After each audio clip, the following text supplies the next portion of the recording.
guys, it's Sophia. So today's video is thank goodness I'm not perfect, and we'll be touching on the subjects of body image, self-esteem, and how you can use yoga, meditation and a mindfulness practice to help promote feelings of self-worth and confidence. So lots of lovely, great things that we should already be feeling about ourselves.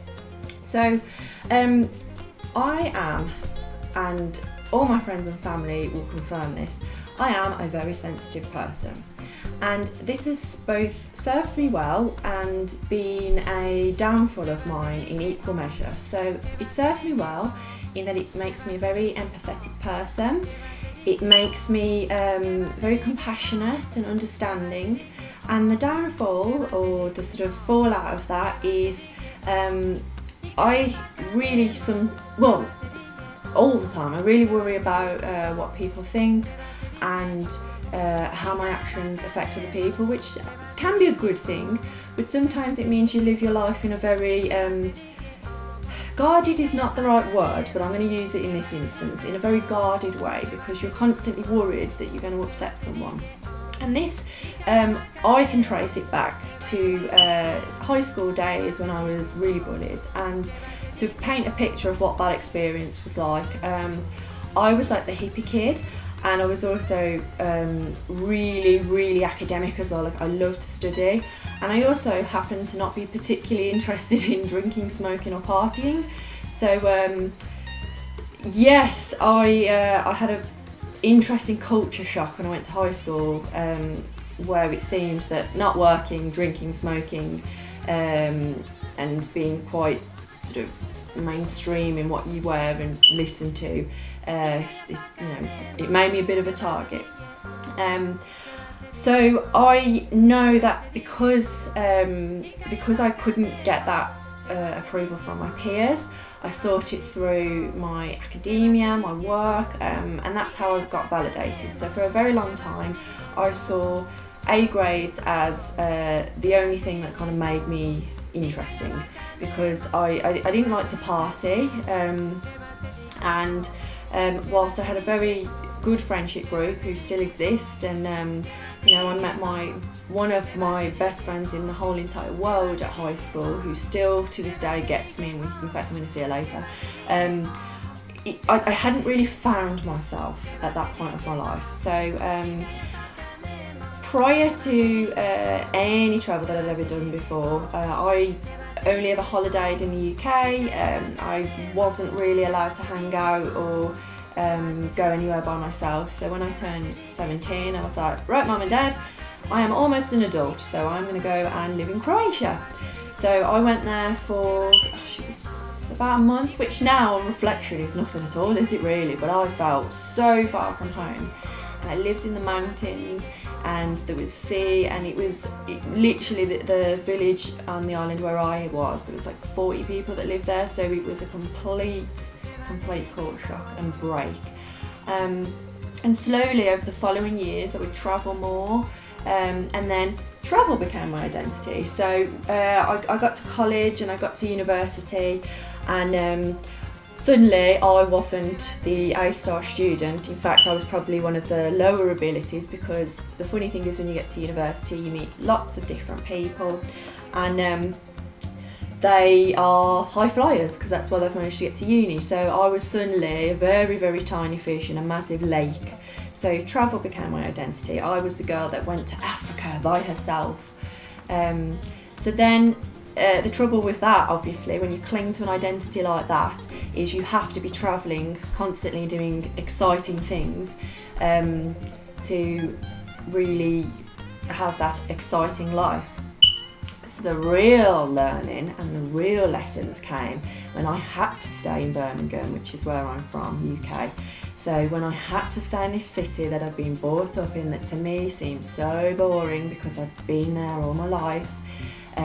Financial reasons, couldn't get a job. I had to stay, and I had to stay in my parents' house.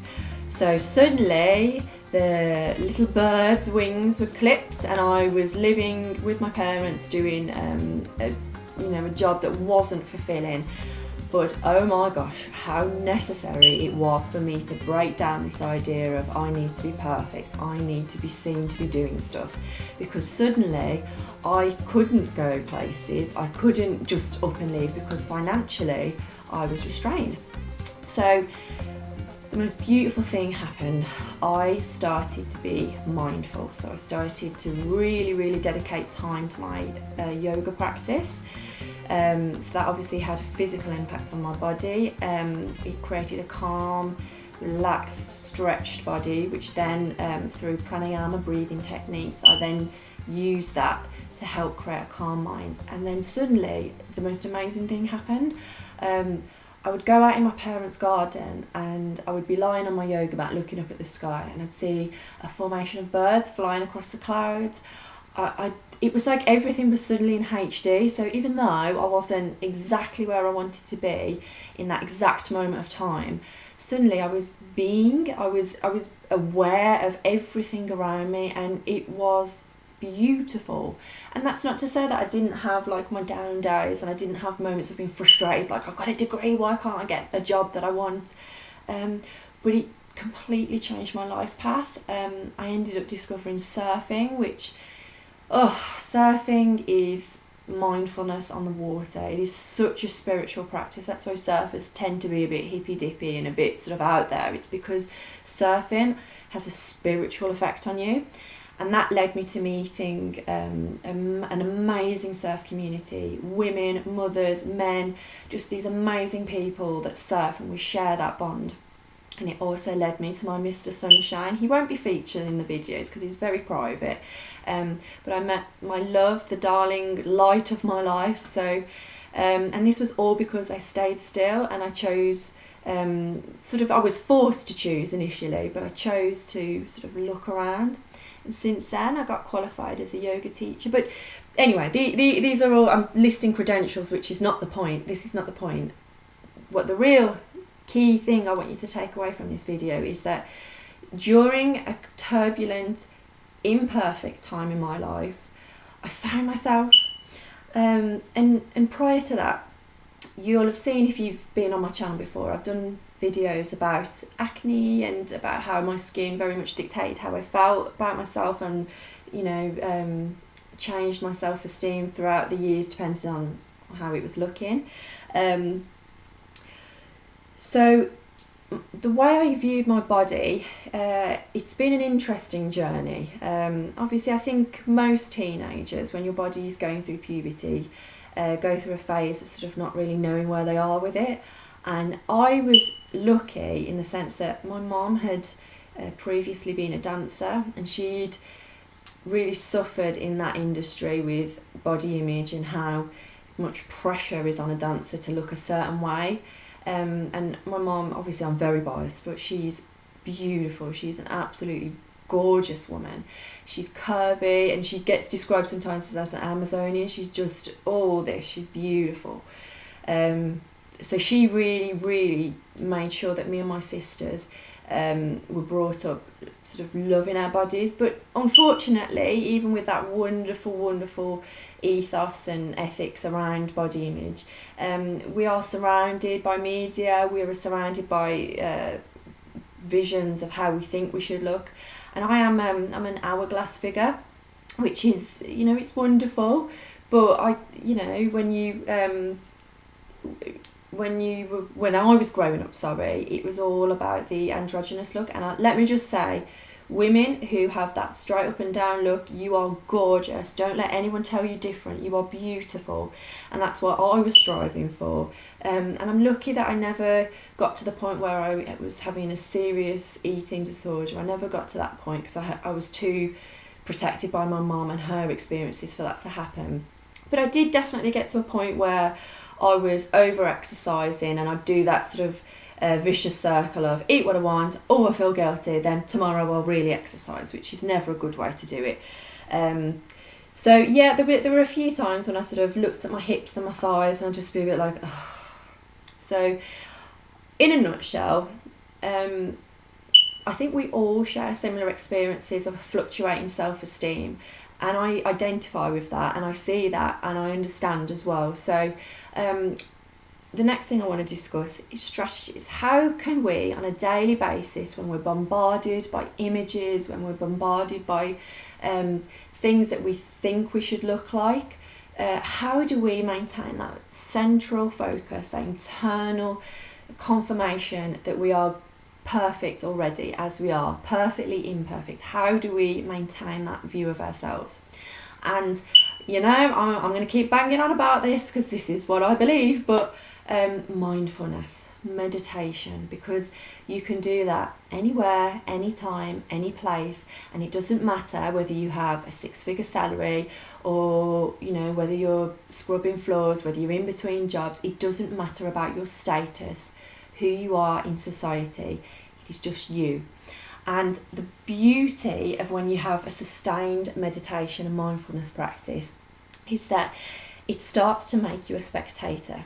So at the moment, and I am very much true to this, I am all ego, and we are all ego. We think I, me, and that creates a persona, it creates an attitude and a character, and that attitude and character is very susceptible to fluctuating self-esteem and feeling bad about our image. Meditation, what that does is make you a spectator. So it's not making you a robot, it just means you observe feelings, you see them as though you're watching a football match. You can go, oh, look at anger, anger's doing something interesting. So you distance yourself from those feelings. And once you do that, the beauty is, if you suddenly have a day where you're like, oh my God, I'm having a bad hair day, which by the way, I'm kind of, it's okay today, but I did, prior to this video, have stuff in it. So I had a leaf in my hair, which is, I think, hashtag curly girl problems. Anyway, that's another point. Yes, so where was I? Yes. When you do your meditation practice and you dedicate time to it, when feelings and emotions arise, such as I'm having a bad hair day, I feel fat, I don't like my thighs, this doesn't look good on me, you can just see them as like a box. You're looking in a box and you can observe those things, and they don't have to become you, they don't have to become part of you. So my advice, and it's a working practice, is when you have that negative thought rise up, first and foremost, I want you to take a deep exhale and just let it go. And then I immediately want you to replace that with something that is good about you. So you might say, like I like my lip colour today. I got a new lipstick, cruelty free. So I'll go, I really like the lip colour I chose today. Or maybe even something a little bit more integral to you. So, okay, I added the lip colour, but maybe I could say, I like my hair today. You know, you need to be kind to yourself. And there's this principle in yoga called ahimsa. And people often believe that Sanskrit word to mean being vegetarian and being compassionate to things outside of yourself. But ahimsa can apply to you as well. So be compassionate to yourselves. This world, as beautifully as it is tough enough already, okay? You are going to have people that are going to try and character assassinate you and will try and bring you down. So when you develop that deep strength that comes through a sustained meditation practice, then you make yourself a shield to those negative comments and those things that might try, or those people that might try and bring you down. So I hope in watching this video, you just have a moment where you think, actually, I'm okay. I'm more than okay. I'm pretty freaking awesome. I'm awesome in my perfect imperfections. And I really, really want to be seen and be seen to be doing and being somebody on social media that is very much about promoting positivity, but not 2D positivity. We're not talking about everything's okay. We're talking about genuine authenticity, feeling great through techniques and measures that we get inspired by yoga. We draw that from yoga. Okay, I'm rambling. I probably need my breakfast now because it is fairly early. It is early for me. So I'm going to bid you farewell. Look after yourselves, okay? You be kind to you. And just remember, I love you very dearly wherever you are in the world. You are awesome, okay? Remember that, you are awesome. Mwah. Have a lovely day, love bugs, and I will catch up with you soon.